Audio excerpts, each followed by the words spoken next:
You don't have to walk this path alone. I'm here, I'll take you through the hill you climb all on your own. It's steep and long.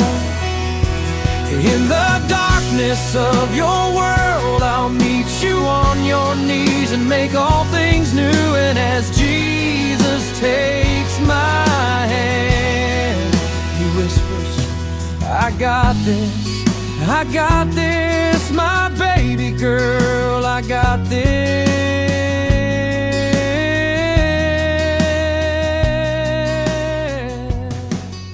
Hey there, welcome to Manna-Festations. I'm Penny Cook, and you are in for a special time with us today as we explore an incredible story of strength and reliance on God with His direction. Sometimes the ways of life just keep on crashing, and that's what this story is going to be a little bit about. Not the whole thing, but a lot of it. But he always shows up. And I have my cousin and friend, Camille Breck, with us today. But this episode is a little different than some of the others because when you find yourself as a caregiver, life suddenly doesn't follow a schedule, doesn't come with easy answers, and often it stretches longer than you ever expected. Today's conversation is for caregivers, yes, the ones who quietly give, serve, sacrifice behind the scenes every single day. Or maybe you're on the receiving end and you want to hear, a different perspective perhaps, or you just need that encouragement. Or maybe you're the support person behind the scenes for the caregiver. You are really needed, and God knows how important you are and how much that person needs you. So Camille's story is one of love in action. Her mom was my aunt, and I loved her from the first memories I have as a child. For over a decade, and I'm sure Camille will expound on that later. I'm not sure what the time period was, but Camille did help care for her mother who suffered from aphasia. She'll talk a little bit about what that disease is and walking through the gradual loss of communication, independence, and normal life as they once knew it. Together with their husband, through this time, she made space literally and emotionally to bring her parents into their home and into their daily lives. But this story isn't just about caregiving, it's about faith that's going to hold you steady when life feels anything but steady. It's about family, showing up when it most matters. And it's about finding peace when you're busy, tired, or carrying more than people can see. This episode's for you. So Camille, thank you so much for joining me today. This is Thank this you is for going to be having me and inviting me sure. to this. What an honor. So before we dive into your story, you know the meaning behind this podcast, Manna-Festation, centers on the provision from God that He provides for His children. And with that, we often think about manna from the book of Exodus. And whether or not it was bread, we don't really know, but that's what we associate it with. So, question for everyone that comes on the podcast is, what's your favorite type of bread? Well, absolutely, my favorite type would be my grandmother's yeast rolls that only you know Oh, now. and your mom. My mom makes them. Yeah, Yes, yeah, the same recipe. I miss that at family holidays is my Yes, yes. grandmother's yeast rolls. So anytime we're at a restaurant and they happen to have them, I am overjoyed. Yes. Well, one of the sponsors of Manna-Festations is Yellow Daisy Bakery, and my friend Naomi Freaky bakes with all natural Oh, ingredients and fresh milled flour, and she happens to make some homemade yeast rolls. all So next time you're in Georgia, no, you're not right by me. I can't just hand you some right. through the computer. I will get you some yeast rolls from Yellow Daisy Bakery. Sounds great. So let's dive into your story a little bit now. Start by telling us just a little bit about who you are and your life, and then just ease into telling us about your mom. First of all, what she was like before she was diagnosed with aphasia. Sure, sure. So I grew up in a Christian household. I had a Christian extended family, and so I was very, very fortunate and blessed. My mom was a school teacher, and so she was my first grade music teacher, and I loved that and hated it all at the same time because all the teachers Sure. talk to her about my behavior in class. So it's a good thing most of the time. But she was the kindest, sweetest, most loving woman that you would have ever met, and that I think plays a huge role in how I've been able to walk through my life and the different situations that have come as life happens to us. So blessed with parents who loved each other. Um, Went to college and met and married a wonderful man whose family also demonstrated love and support in that my mother-in-law was the youngest of 12, and my father-in-law used to joke that there would be different times the sisters would live with them. And so uh, what a blessing it was down the road when the time came and my mom had a diagnosis and we were trying to figure out what can we do to help because we knew it was going to be a long, hard road. And for my husband to look at me and say, you know, whatever we need to do, we'll do.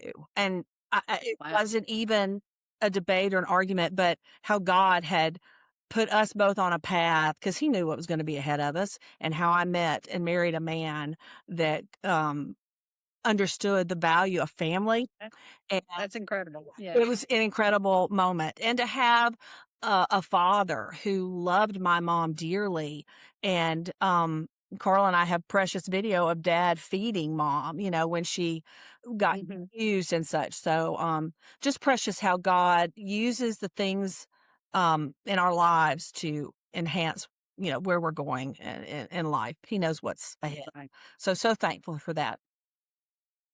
She was late 50s. Is that right when she was She diagnosed? was 62, as I recall. So she had Too. Okay. She had I was married and out of the house, and my sister was married and out of the house. We had grandkids, and she was a fabulous grandmother. And she had, uh, later in life diagnosed with breast cancer and chose to have a lumpectomy and radiation treatment and such, and then had to do some chemotherapy that was recommended. The chemotherapy at 62 pushed her in to this early Mhm. dementia, was our experience and understanding from the doctors at the time.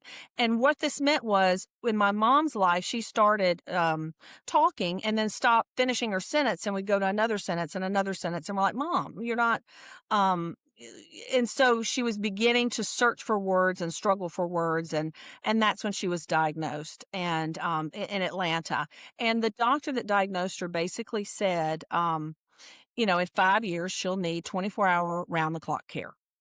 And so Yeah. that was our first introduction. And I remember, taking my mom down the elevator with my dad after the diagnosis, and she crying, and a security guard coming up to us to see if she needed help. It's an overwhelming Sure. faced with that. And I can remember laying in the bed that night because I had come to town to help, go to the doctor with them, and just hearing her heartbreak, and Yeah. seeing my dad, realize what we were going to have to walk through. And so it was. And basically people know it now. The primary progressive aphasia was what she was diagnosed with. It's what Bruce Willis has. So Right. it's getting a lot of Good attention point. now. Yeah. Hmm. A lot of our listeners would recognize that Yeah. from him. Yeah. I remember that week. I don't think it was the day that she found out, but it was certainly within the same week. We had some type of ladies meeting or something at our church on, I don't know if it was at night because it seemed, yeah, I don't know. She was doing something during the day. I don't think it was a Saturday, but um, and she was going with me, and Oh, she met me and she told me about it as soon as we were together. She came to the meeting with me wow. at our church, and so she wanted me to know. But I remember hearing it, and my heart just dropped. Sure. But as she was telling me about it, I could hear it. Her speech was already being affected early. Right. So Right. yeah, that's so when did your caregiving, now you're taking care of her and helping, when did it shift from I'm helping occasionally to now This is a full-time reality. Sure. So I'm trying to remember the time frame. It was more that, a year or so into it, Dad and I started having conversations about what this would look like. And he made the decision because he was in Georgia and in Lithia Springs, and I was in Franklin, Tennessee, and my sister was out near, in Winston area. And he made the decision to move to Franklin because we had hospitals and cancer treatment centers right outside our neighborhood we lived in. It was just a great place. And he thought, because Tom and I worked remote. I was home with small children at the time, and I thought I might be able to help. He knew he was going to need some help, so he made the decision to move to Franklin, which was a great decision. And then a couple of years into that, um, when she started to progress, it was hard for her to step in and out of a tub to get a shower. And when she was able to go along and get along, it it it it got to be where I would get a phone call because I was on one side of the neighborhood and they bought a house on the other side, and I'd get my car and drive over, help Dad, deal with her and help her. And I just remember that my kids, I was having to go kind of frequently, and my children and Tom and I started thinking about ways that we could, maybe better use our time. So Dad made the decision to move to Franklin, Tennessee, and it came a time when our children were starting to grow and we had outgrown the house we were in. And, in God's wisdom, one of my friends in the neighborhood was an architect and wanted to show me a new house they had built. And that's when we found that there was a basement lot in the neighborhood we lived in. And so at the time, Dad and I had kind of talked about what if we built a house together kind of thing. And basically it just kind of worked out where we bought a lot and built a house that had a daylight walkout basement and finished 1,700 square feet off for them, and made sure the doors were wide enough for a wheelchair. And it was just such a blessing that God knew that was needed and took care of that. And we both had jobs that could support that. And it was, a house that was filled with laughter and joy and heartache and hard times and frustration and burning the candles at both ends. So that's when the next phase of this, where Mom was getting more wheelchair bound and needed guidance and a safe place. And at that time, I tried really hard to leverage caregiving sites and things like that to support my dad, who is my mom's full-time caregiver. And then wanted to bring in resources. That was part of the decision. Dad, if we're going to get a bigger house for our kids because our tiny house was getting too small, if we can do this and make it work, then it would free up resources for you to bring in help because you're going to need help. And when my mom first was diagnosed, um, I didn't want her to fear.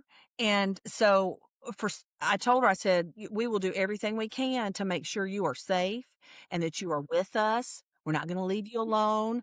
Because scripture talks about taking care of your family. And, if you, with an unbeliever, if you don't, take care of your family. So we worked really hard on just doing the next right thing. And the next right thing was allowing God to bring wonderful women into our lives that kind of stepped in when Dad needed it. He found a nurse that wanted to earn some extra income on the weekends when he was donating blood or going to a lab for a doctor's appointment.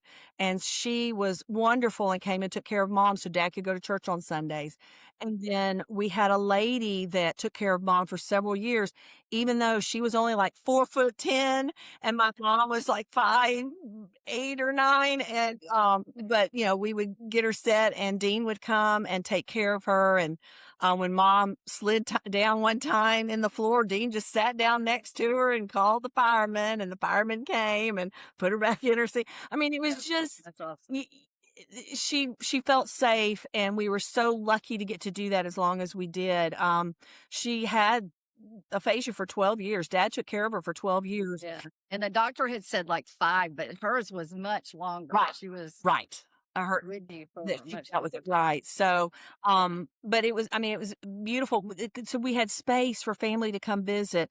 Sydney, our niece, would give Dad breaks, and I hope I don't forget someone, but Carla would come, and so Dad, who would just get burnt out on both ends of the candle because he was trying to, we needed him to have some respite time. And that can be one of the biggest challenges, is making sure the caregivers are getting rest. Right. And allowing those people that had come into the home to take care of Mom. Dad felt like for the longest time he had to get her ready to be bathed at. And I'm like, no, no, no, that's not why they're coming. And so we just kind of, and then I would go downstairs and help him get her ready for bed, and, brush teeth and potty and all that, and then go get in the bed.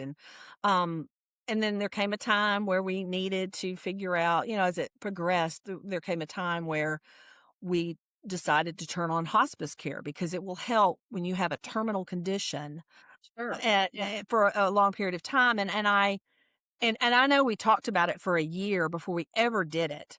But once we turned it on, I realized they were able to bring in resources for us that I couldn't get on our own. We Couldn't have. Right. pay for everything out of pocket, and the wheelchair Dad had to buy, and we would, any kind of equipment we would need, I would call the insurance company and explain, we're not putting her in a facility that you're going to have to pay for, but can you just reimburse us for these medical durable supplies? And the answer was always no.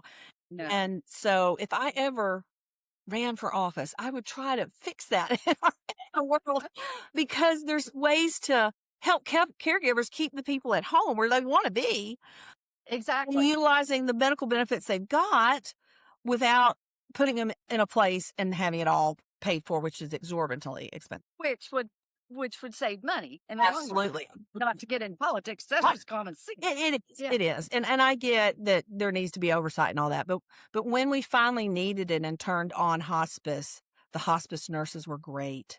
The extra, the bed, the hospital bed they provided was great. It was able to help. And so, yeah, it was hard and exhausting, from the time when Dad would go, I just need you for a few minutes. And we'd get frustrated because I had two kids. I was their only parent. And I was like, we're helping in the way we can by helping provide space so that you can bring in caregivers. And he did. But there would be times, we put in a doorbell and he would ring if he needed us. He would ring upstairs. I could go down and help.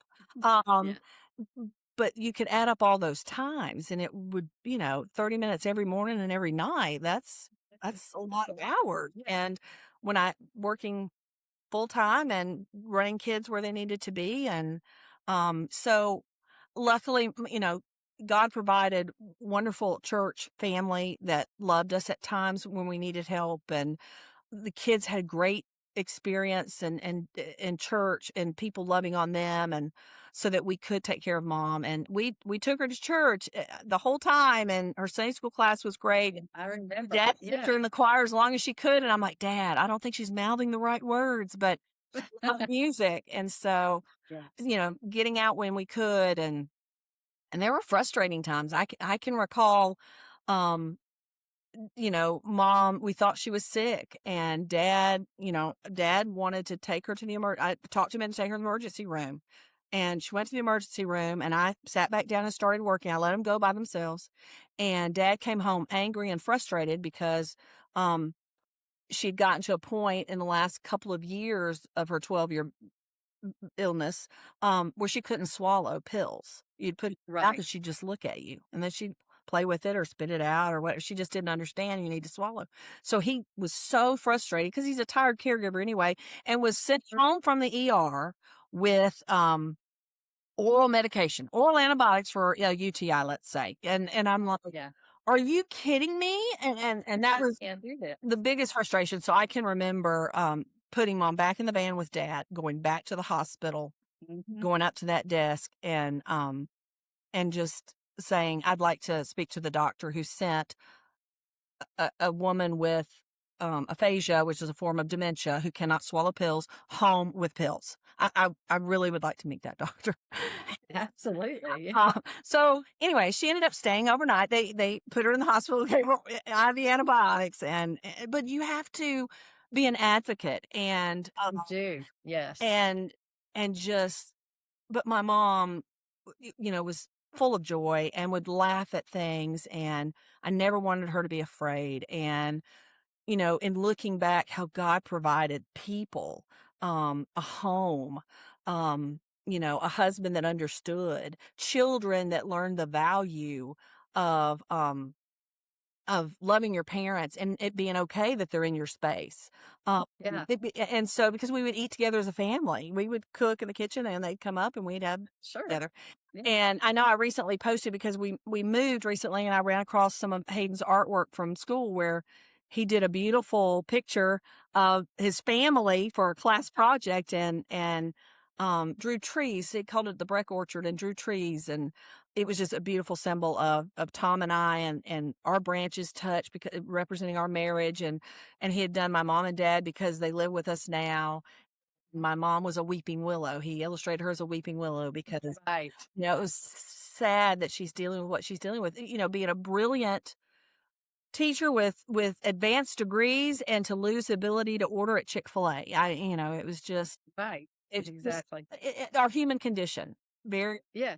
Yeah. tragic, and but God used it all to refine all of us in different Mhm. in different. Yes, exactly. I looked up some scripture when I knew you and I were going to talk about this because I walked through a lot of it with you. I wasn't Right. in the same neighborhood or even state, but you and I have been close since you were born. Right. So, Yes. but and I found in Second Corinthians it talks about that He is the God of all comfort Mm, because He comforts us in all our troubles, so that we can comfort those in any trouble. mm, So, caregivers were there to help you. Well, to help your dad. mhm. Who helped you? Because you were the overarching umbrella for the caregiving thing. Who was helping you? Yeah, it has. I have to give all credit to my husband because the things that I had to let go of, he had to pick up and carry that mantle, and Right. and I mean, it was him. It was him. I had girlfriends from Sunday school that planned girl beach trips that I got to tag along with, so I'd get a break during that time that way, and um, And that's yeah, important. Yeah. and just getting away to try to breathe and remember, and it's such a short season, but you don't know it when you're going through it, And No. I had a And I can feel some of that now, even, some of the days are just long. long, Sometimes I don't give it 3 hours sleep sometimes right, just because, not because anything's wrong, just because our schedule demands it sometimes. right, So right. I do that for 12 years like your dad. Yeah. It's tough. I had a sweet lady who would come to the house and help me with my bookkeeping, accounting kind of work, and she used to give me the scripture about God didn't gave us a sound mind. I mean, she used to pray that for my mom and text it to me, and anyway, it was beautiful just how God used different people at different times, and how Dad has used it even now to try to minister to others in that way.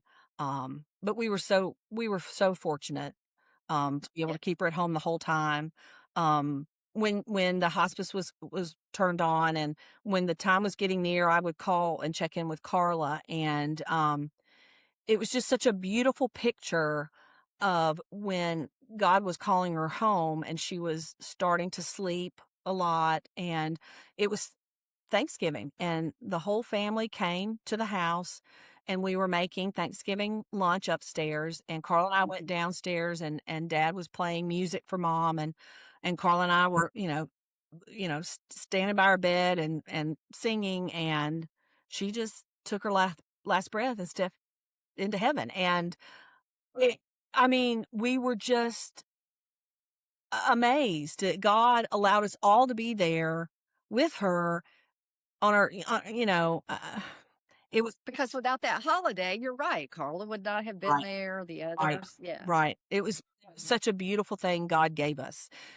Yeah. I called the hospice nurse and apologized that it was 12 o'clock on Thanksgiving, and I was calling her because she had to come to the house, and she handled the funeral home. People came, and they handled everything, like, and then Carl and I looked at each other and looked at the family, and I'm like, well, I mean, mom would want us to eat, and we're very thankful that God has provided, loved us through this. And it was kind of, I mean, it was just, it was unusual. It was such a long, it was like, I think, Reagan's wife called it the long goodbye, and that's really Mhm. how it felt. Right. Yeah. Um, but yeah, there's a lot of caregiving resources that I found on the internet. I tried to introduce to dad, giving those respite breaks. So thankful for family that would step in and come and let dad go out of town for a while, and he would come back refreshed and excited to see her. Yeah. That was real. Well, and I know from what little time, nothing with the 12 years, yeah, but the little time I've been as a caregiver, 10 minutes can just refresh. That's Yeah. all you need sometimes. Just give me 10 Yeah. minutes, Yeah. on my own. And yeah, so Yeah. for anybody out there that is a caregiver, just find your 10 Mhm. minutes. You owe that to yourself. Mhm. You know. Yep. And I love what you just said about that you were singing to her Mhm. as she was beginning to pass into heaven. Mhm. They say, they being doctor, science, whoever, that music is the last sense to go. Yes. And she was such a music person. I mean, it was in every fiber of her being. Very much so. So that was a perfect exit, Yeah. I think, Yes, I agree. for her. I agree. So, what made you feel the most challenged during this whole time, where your faith felt just like, okay, I don't know if I can do this another day. Being stretched and being pulled to help my mom and dad in their situation, to try to be a good employee, or take care of the work. Yeah, you were working full time then, still. Tom and I both were working full time. Right. Luckily, it was flexible enough where we could stop, go do what's needed, and come back. And then having teenagers, and I had a middle school and a high school when we built the house that we all shared, and raised them, and they both were able to navigate school. Thankfully, I've got friends that are fantastic moms that know all their teachers' names and their kids' grades and all that. I was just good that my kids got to school and they had food on the table and they passed. So And they I passed, feel right. like Yeah. I phoned it in a lot with the teacher school system, but Yeah. they did both get to go to college and finish college so that they've got an education that will help them through life. And I'm very thankful for that. Exactly. And it helped them grow as well. They were very kind and they helped with my mom. And I mean, they were just really, especially like pushing her at church and um, just being there and going down and it's okay, grandmother, and talk Yeah. to her. And the funniest story that happened was when mom was still mobile. Sydney came to visit, and Sydney and Sophie decided to take mom. I guess the girls wanted to go shopping at Goodwill, and they were watching mother, so they took mom, and Sydney and Sophie went to Goodwill. And as they're walking around, and ooh, mom would ooh and ah and smile, and sometimes people would come up and say something to her, and she'd When that was your mom walking, or was she in a she wheelchair? was walking it for this part of the story, so it was Oh, okay. mid year of her issues. But so she was walking, but she, would smile and laugh. But so they had a couch at Goodwill, and Sophie and Sydney sat on the couch. Well, my mom sat down as well, but then she didn't understand it was time to get up and leave. And so Sydney and Sophie are trying to pull her and get her up, and they couldn't get her up. And mom was just laughing like it was a game. And Sophie got behind her, and mom kind of, got behind her on this couch to trying to help push her up. And all of a sudden, mom just sat back on Sophie. So, yeah, so they didn't know how they were going to get out of that store with my mom, but they finally got her up and said, "Come on, grandmother, let's go." And so, Dad was really good, I think, about we always had to try to find joy in every day and every moment, no matter how hard. We just don't look at the circumstance. We're going to look up, and we want, God give us the strength and the patience to get through it, but to find joy everywhere we could. We would laugh. Mom would laugh. I was The so humorous moments are great. yeah. Yes. Yes. Yes, we would ride in the van and start singing she loved ice cream. She'd go, I remember that's all she wanted in the "That's all bigger she wants, city. ice She's cream." like, "That's all you've eaten, Mom, I ice know. cream." So, yeah. So we have great, wonderful memories that I think on now, and not as much as the heart. Oh, no, I've got to go back down there. We got to get her dressed for bed, brush her teeth, and try to get her to swallow these pills or liquid or a patch or whatever we had to do. And I think thank God for that's that. a wonderful I think that's a wonderful gift God gives us Mhm. with our memory Mm, to be able to do that. yes, So you get a little bit of distance away and then remember the good. And, even does that for mothers in childbirth. You yes, think in the moment of it, this is it, no more. And then, 2 years later, you're ready again. So, I agree. but- I agree. so, we talked about family and love and support, but there's a lot of people who don't have that, Right. that have to be the caregiver on their own. What advice, if you have any, would you give to somebody who's trying to do this all alone? I think you've got to, if you can find support groups in your area. A lot of churches have resources, and Right. a lot of the independent living memory care places will have respite care. I looked into that a couple of times. You do have to pay for it, but there are resources. But it's we found that in our area, and a place for mom was some resource that I used to call, who sent me material, because they don't charge for their services. I think the facilities that they help fit people into might pay them, because they've got Oh, to pay okay. some way. But a place for mom was a great resource. I think Joe London advertises for them now or something. But I called them. They sent me material, and so that was helpful. Yeah. But if they can just adult daycares, I understand, can be a resource as well. Hmm. I never took that option because we were able to bring people in because of the situation we set up for ourselves. Right. Um, but I was just thankful that, God provided so that we could purchase a house and build out a basement, daylight walkout base Right. apartment for them.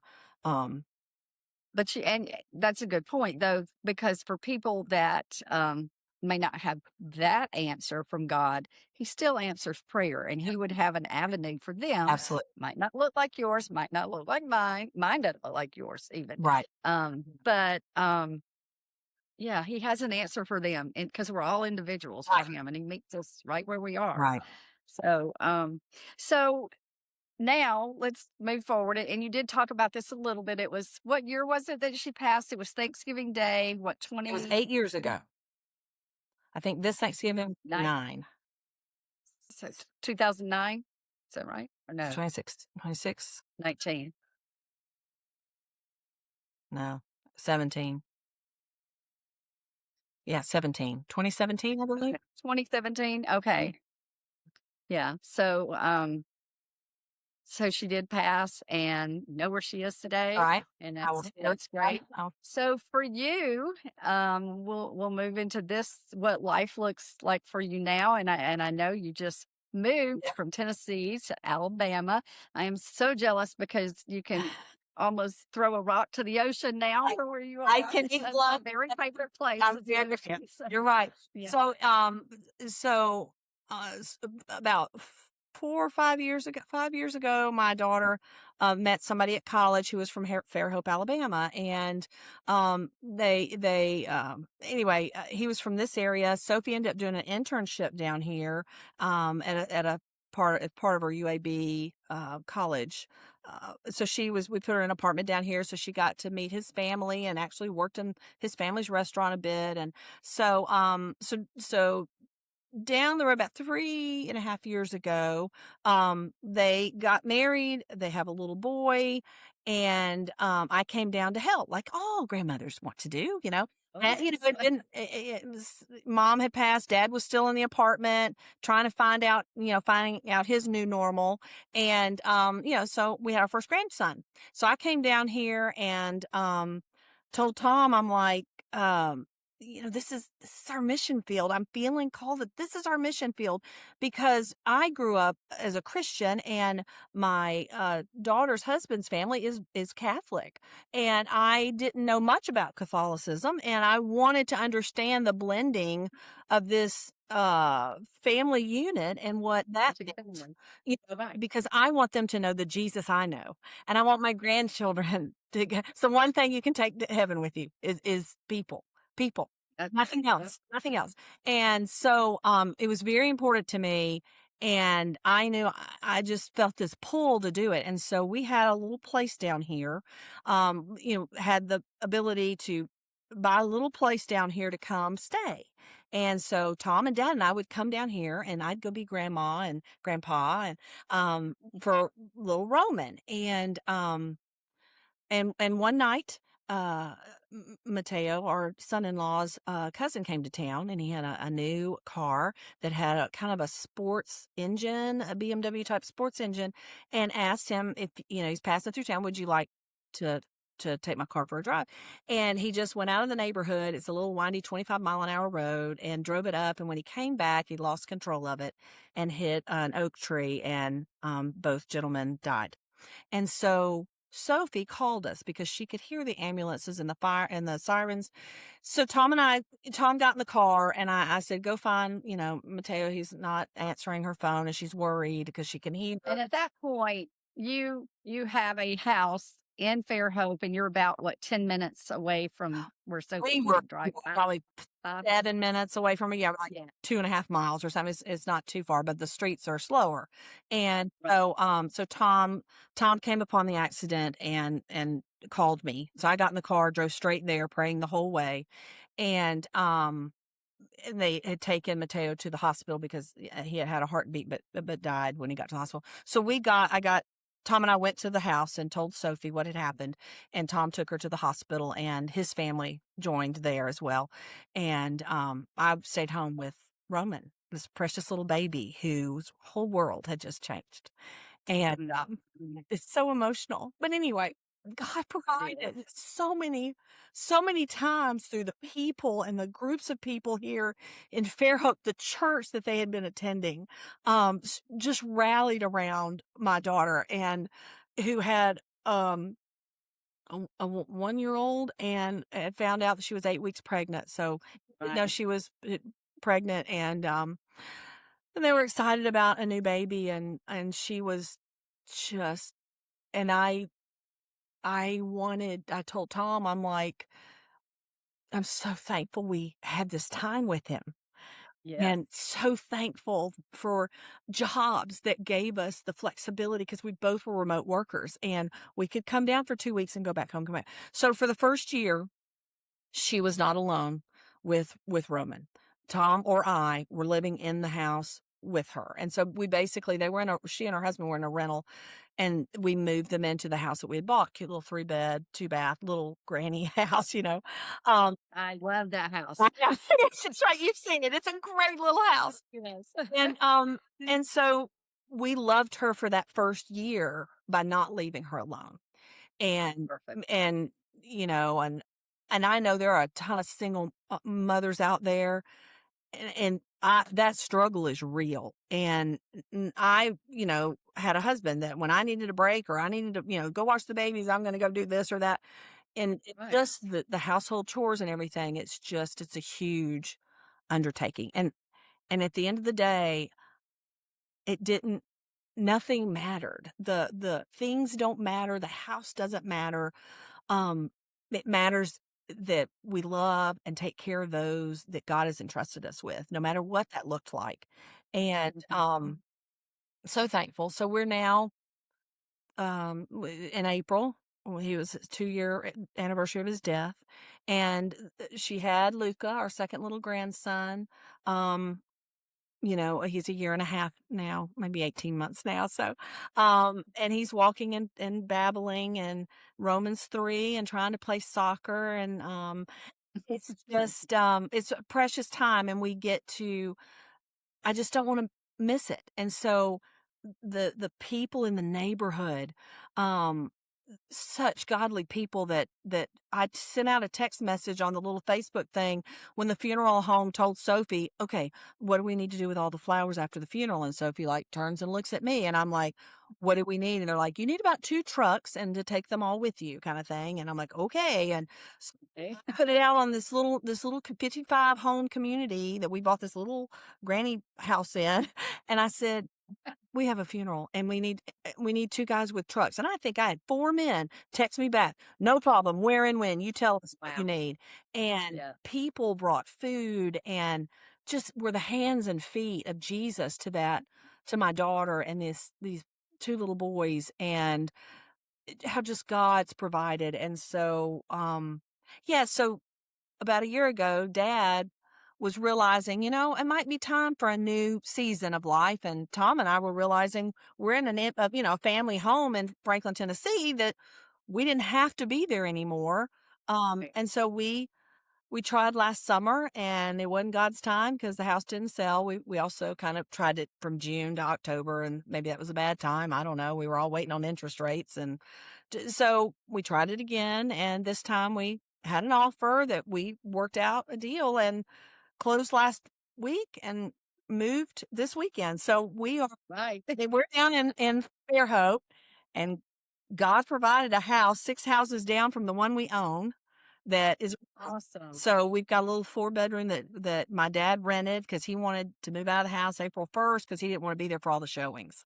So we got to move him. And then, the house closed, we boxed everything up and we're down here and literally just landed this weekend. And so we got to go to a first soccer game and that's just everything. Just able to be present. And we visited churches down here and are just finding our place and our people that we can grow with and serve with and love with. Right. Well, and Sophie will never ever forget this. I mean, Yeah. you Yeah. you've helped shape her life by being present, not just because you're her mom, but your hands and feet of Jesus, like you said. And you're an excellent, God gives us all gifts, and you're an excellent facilitator. You helped get those trucks together and yes, the people answered the call, but somebody has to facilitate that. And I think, God gives us the gifts that we're needed. Yeah. Yes. And that's why we need to use them because they are needed by someone. Yes. When I think about, you put labels on people, which I don't like to do, but if you think about Sophie as a widow, and the Bible talks about taking care of widows and orphans, my first thing in my mind is an old Right. person who's, their husband or wife lived their life Yes.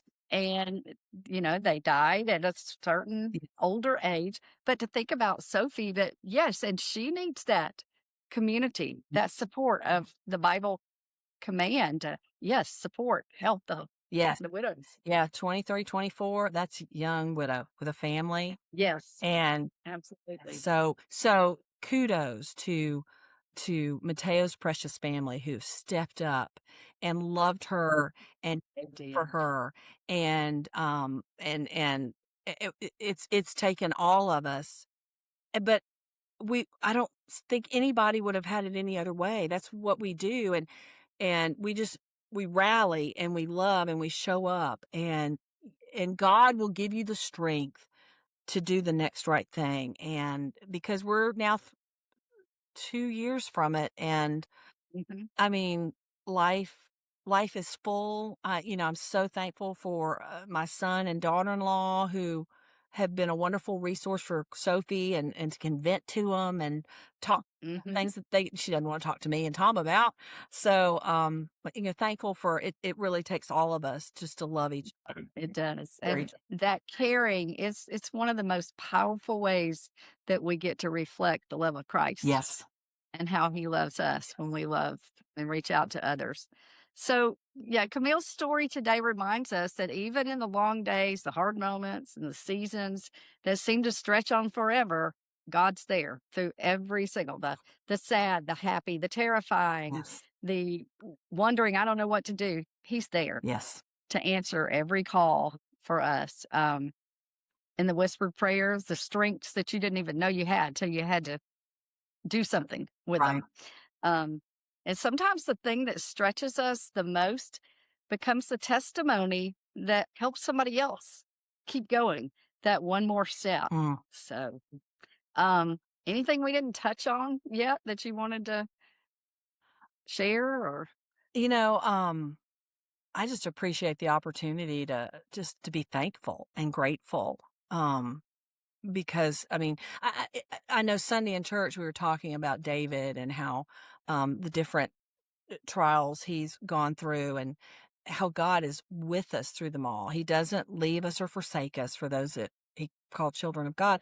He's with Yes. us through that. So I'm like, okay, God, you're going to, I need you in this moment. I need you to show up. And, you say, I have not because I've asked not. I am now asking, I need wisdom. Yes.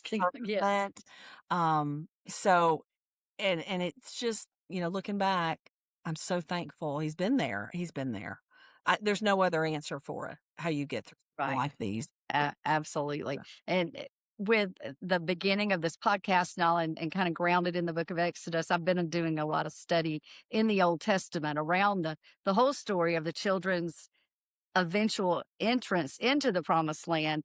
And that scripture that you just quoted is in that era in Deuteronomy 31. And it says, the Lord himself goes before you and he will be with you because he will never leave you or forsake you. Right. And that goes all the way through. Yes, it's in the New Testament too, but it started in the beginning. Yes. Never ever leaves us. So Yes. well, we're going to do a closing prayer and then we'll come back and finish up just a little bit. Well, let's pray. Lord, just thank you for every caregiver listening today, for the support people behind the caregivers, Lord, and those that need care. Give them strength for this moment, peace for their hearts. When the days feel long and the load feels heavy, remind them that you are near, even now, that you are enough. Provide their daily manna, just what they need for today. And for those stepping into brand new seasons of this, guide their steps and fill them with hope and love. Jesus, we trust you for today and we love you. Amen. Amen. So, Camille, thank you again for joining me. This has been so great to share all of this, and I really hope that our listeners have been blessed. I'm sure they have. And for those of you who are listening, please like, subscribe. You know the drill. That really helps us get this message out. It's not just because I want to see your likes. It helps push our message out to more people when you do that. So if you can take a minute to do that, we really appreciate it. And this is Penny Cook with Manna-Festations, and we will see you next Monday. You don't have to walk this path alone. I'm here, I'll take you through the hill you climb. All on your own is steep and long. In the darkness of your world, I'll meet you on your knees and make all things new. And as Jesus takes my hand, he whispers, I got this, my baby.